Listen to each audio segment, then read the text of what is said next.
Hey, it's Alison and I am getting ready to tackle another layout for Clear the Desk. This is also inspired by the Scrap Lift Sunday challenge over at Paper Issues today. That's April 8th. And in the inspiration layout, which I will post in the video, but I've done a very, very quick sketch of right here. There's this giant title across the middle of the layout. So I am pulling out some old stamps and I'm going to stamp the word Grad onto this yellow cardstock, emboss it in black. The reason being our girls are the Holly Hornets, so the colors are yellow and black. And then I will put it all on some white cardstock with some scraps from my kit, and then this one photo, which I'm probably going to trim down so it's just sort of the choir and you lose a lot of the other bits and pieces. And that's as far as I've gotten. Okay, so I'm going to get started by doing some embossing on the yellow. So in order to emboss, I've got to clear my surface, get everything off so that I don't end up getting embossing powder all over my white cardstock background. And I rub my anti-static tool over the paper. Now it's got a slight texture to it, so I rubbed it pretty good over there. I didn't want any sort of rogue embossing powder on my yellow cardstock. I am going to cut these letters out, so it probably wouldn't have been a huge big deal, but I wanted to make sure that I got a nice clean stamped image. And now I'm just sprinkling my embossing powder over all my stamped letters and moving it around, trying to cover any bits that I missed. And yes, I realize that A is backwards, but it doesn't matter the way the font is. It works out upside down, backwards, all sorts of things. So I skipped over where I had it off camera and I was embossing it. And there was a few spots that were a little bit thin on the embossing powder. So I actually, while it was still hot, sprinkled some more embossing powder on it and then ran it through the embossing gun again, just to try and fill in some of those gaps. And I got most of them. The embossing is not super perfect, but I think that is also the nature of the textured cardstock. So now I have cut out the letters, and yeah, my A is still backwards. I haven't quite figured out that that is backwards yet. And I'm pulling out the 2017 that I think I'm going to use, but I don't like them. So I go looking for some more, and ironically enough, I find a set of letter stickers. They're American Crafts when they say Page, and they match that first Paige Evans collection that I have been using. And if I had known that they were in my stash, I probably would have used them before today, but yeah. Anyways, so I like these smaller size letters, and I like the color tones, and I really like that the patterns on them are similar to the ones that I already have. So now I'm just going through my little bits and pieces to see which papers I can layer behind the photograph, and I have trimmed that photograph down. I'm not sure what size it is now. It's roughly 4.5 by 3.5 maybe ish. But I am going to mat it with the black. I want to bring in the black that's in the embossing, and I think matting that photo will help it stand out. But I don't want it to be super dark, so I am going to put some more layers behind it. So that's what I've just pulled out there, just trying to get some different color options behind the photo and to brighten it up. I cut out one of the photo frames from that Dear Lizzie paper. It's a yellow one. I figure if I can bring in the yellow that's in the lettering, then that will help everything sort of relate together. So now I'm just playing with some of my scraps to see how I like them arranged, and I have trimmed down that black mat so it's not quite so bossy. And I decided to bring in a little strip of the eyeglass paper. Now I used it in a layout about, I think, her grade 8 class photos, which was from kit number 1. So these are just scraps that I had left over from kit number 1. But I like bringing it back in here as kind of a nod to the fact that she does have glasses now. She's not wearing them in any of the pictures because she only needs them for sort of distance, but I like that that continuity, I guess. So now I'm pretty happy with the layers behind the photo, and now it's time to figure out where everything's going to go.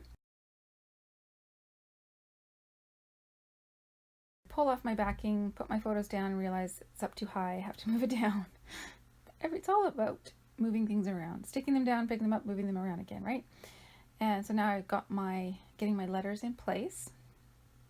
And now I have purposefully used the dot adhesive on these letters, knowing that I can pick it up and move it around if I need to. But I'm pretty happy with the placement of them, and so I'm going to stack my numbers beside it so it makes one big block of title. And now I'm just trying to figure out where the rest of my pieces are going to go. I tried those butterflies up at the top, but I actually really like them down at the bottom. So I think that's where they're going to stay. And then I had that 3x3 card with this little cactus on it, which actually, ironically enough, was the 30 Days of Random icon for that day. And I didn't realize that I'd had another cactus in my stash, but there it is. It's like pink and red, but hey, it's a cactus. But I cut it out from its square because I didn't like the background color that it was on. I mean, it was fine. It's just, it didn't really relate to the layout. And I liked it better cut out so it's just an individual icon. And I can pop it up, and it doesn't, when it was on the square, it really sort of took over, and all you could see was the square like image. But now when it's cut out, it's softer, and it helps to be just an accent and doesn't take over, I guess is what I'm trying to say. And I decide, since I have the just a few of those circles and scraps, that I might as well cut them all out and go with that as my sort of main motif on this layout. So that's what I've done. I've cut them all out and I've stuck them down, tucked in behind, and I've got 3 that are full circles and all the rest are sort of partial circles. So the 3 full circles I have down at the bottom, and they're going to make up that embellishment area down at the bottom with the butterflies. And then the rest of them I've just tucked in around the photograph and the cactus. And then I can get my journaling into that yellow photo frame. And then I had these 3 black circles that I had punched out. I thought I might use them with the flower pattern, but I actually quite like the punch of black. It helps bring that black through to the rest of the layout. So that's what I've done. But the bottom needs a little bit more definition than just the circles and the butterfly garland. So I find this tiny strip of yellow, and I really wanted it to go all the way across the bottom, but it wasn't quite long enough. So rather than it look like I cut it too short, I purposefully cut it short. And then I can just add everything on top of it, and it adds a nice little feature down at the bottom. And I had that other strip that you see in the top right. I thought maybe of putting that at the top, but because the yellow one wasn't quite 12 inches, I didn't feel like I should put one at the top that is a full 12 inches. But it does still need some sort of frame, so I actually do a rough lined frame, and then I add sort of little bits of faux stitching into the frame. It's very messy, but that's on purpose. But I like how it keeps everything from floating off the page, so to speak. And I need a little bit of mist, so I get my gold mist and I sprinkle that around. And I think I might be done, but I'm just going to take a look through my other embellishments to see what I have that I can add. And I do find a few things. So I found a yellow acrylic star that I've just put there on the right. And I'm going through my waterfall pack of chipboard, and I don't really see anything in there that I feel will add to this layout. And then I have got a couple of little bags of sort of random bits and pieces. And there was 2 metal butterflies that I thought I could maybe add, but I decided not to. And then I find some gold bits. And I have these anchors, and I've never used them on a layout. And it's got nothing to do with Grad or our mascot, But for some reason, I'm gravitated towards having a little anchor down at the bottom, and maybe it's got something to do with holding tight, or I don't know, feeling anchored in the situation, or I don't know, but I quite like that. So I'm determined to put that down at the bottom, and with that little baggie with all the gold bits, there are some circles and some triangles, so I figure I can put those in there. And what you just saw me add now was a few washi tape pieces from one of my books. There's a heart, there's a strip, and then I've just now added like a banner flag sort of thing over by the cactus pot. And then I find a hot air balloon, which is yellow.